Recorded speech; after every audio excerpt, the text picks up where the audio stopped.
So here's some thoughts about dosing.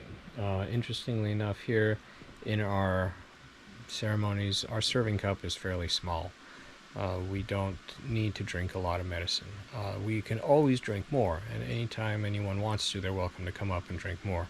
But we start the night off with fairly low conservative doses, and a lot of times it's actually pretty helpful. Notice that, like in the Western world, especially, these ayahuasqueros that serve a lot of gringos, they tend to overserve, and they do that because they want the pasajero to experience this wild ride, this mind-blowing psychedelic journey, and then go off and tell all their friends and come back and drink more.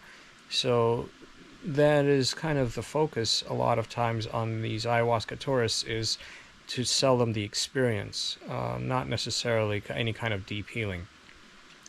And a lot of that's been adapted kind of in the Western practices as well. It's very common for ayahuasqueros to kind of go big and try to blow the minds of the people they're serving, because it's good for business. I mean, a lot of people think that more is better, and the bigger the experience, the more they're going to want to see that particular shaman or ayahuasquero in the future.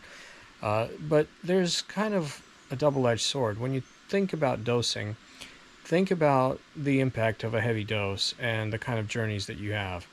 It's really hard to focus on detailed work. It's like a sledgehammer and a scalpel.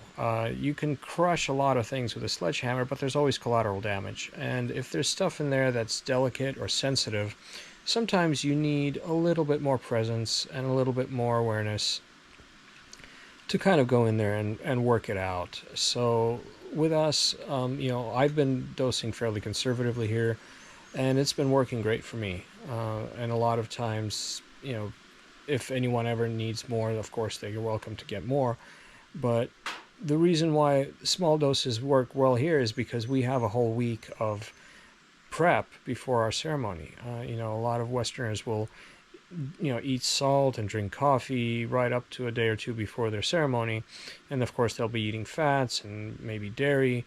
And so going in kind of with that body that's still full of antagonists to the medicine can definitely necessitate a larger dose, and definitely not make it any easier to do the fine detailed work and experience the deeper healing. Here we don't eat any salt for a whole week. We have very small conservative meals. There's no fats, there's no dairy in our diet.